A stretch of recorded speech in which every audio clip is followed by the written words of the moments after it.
I'm Daryl Knoll. When I graduated from Bethel College, I applied for a few different schools, and Hillsboro was one of them because I always thought Hillsboro would be a great place to be, and always liked the town. But I applied here, and I applied for middle school social studies.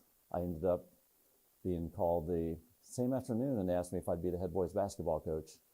They would hire me and have a job. I said, I think I'll do a good job for you. And they were like, that's what I want to hear. And then they put me into middle school English. Okay, I've been teaching for, this is my 35th year of teaching and coaching in Hillsboro. It's my first job. And I guess it's just been a really great career. And the coaching has been great, just with a lot of success and a lot of really good players. And I've always just really enjoyed going to practice and helping guys, become the best players they can be. It's also opened up other avenues. I spoke at Roy Williams Clinic 3 different times, and that was a lot of fun. And used to have quite a few Division I coaches come to watch practice, and just getting to know just various people has just been a really great thing. I got started coaching because Dr. Brown asked me to be the head boys basketball coach here. But once again, I just always felt like I understood the game, and like I always was a hard competitor. I always knew how to work hard. I enjoy the competition, but I think just being around the players and the guys and just that just the fun of going to practice and helping players get better is just a lot of fun, and I enjoy that. And it's always a challenge. So just having that challenge to continually try to achieve your best, which is really, what every team should do, is try to work up to its potential. I mean, that's really the mark, more than the record. Did you work hard to become your best? Did you, give it everything you had?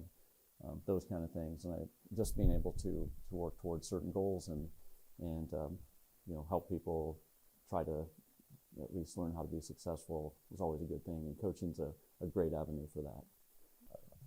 I guess making it 35 years in coaching is one, and being able to, throughout those years, maintain a pretty high level of accomplishment in all the teams.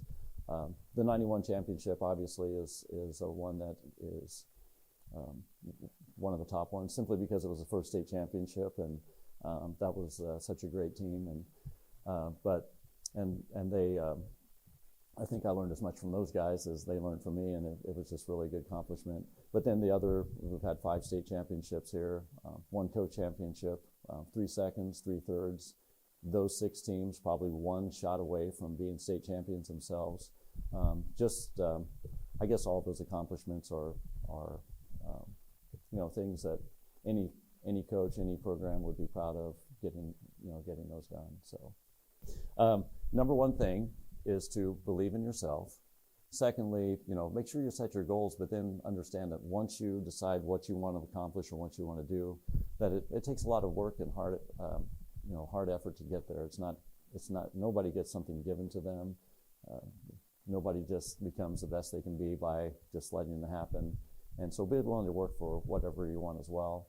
And that's the other thing is treat people well. I mean, it's always important to to make others feel like they're important, and be nice to them, and just because it's the right thing to do, and it helps them and it helps you as well. Okay, my greatest selfie moment was after the state championship in 2021. That was the first time I ever took a selfie in the state tournament game for a state championship. So that would have to be my number 1 selfie of all time, because everybody else had a smartphone, and I still had my 35 millimeter Canon Rebel. And so I would take great selfies with just my Canon Rebel, and everybody was like, how did you do that? And everything. And so it started off a little bit just as a kind of a challenge to do a selfie without a smartphone. And then, I don't know, I started just taking selfies with several of my students, just so I would have maybe something to give them when they graduate, which maybe to remember me by, but more to remember the good times that we had in school and hopefully in my class. So I think that's what started me on it. And then it just became kind of the deal. I mean, it's a fun day. If we have a fun spirit day, or if we have a theme day, time to have some selfies and celebrate that day. And now with Instagram, it's my chance to, put my post for the day or whatever. So it's that more than anything. And I guess, recently I was looking back through some of the old pictures, and it just reminds me of things that had I not taken those selfies, probably because I'm always on to the next thing, because that's how I seem to work, is get this thing done and now on to the next. Maybe would have forgotten all those moments, and sometimes it's just good to reminisce on something that was a lot of fun.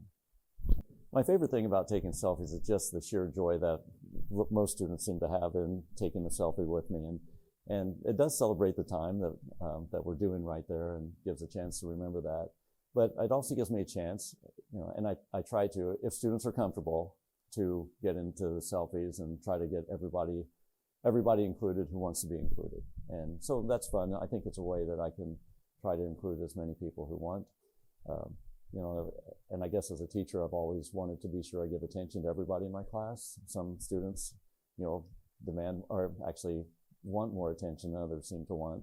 But I want them to feel comfortable with that. But it's just a lot of fun doing the selfies. And I think just commemorating the events and the sheer joy of the pictures too. And those are great fun, which then I can get the entire class on. So those are kind of semi-selfies with the timers. And of course I have, students who teach me how to do things like 0.5s and all this cool stuff.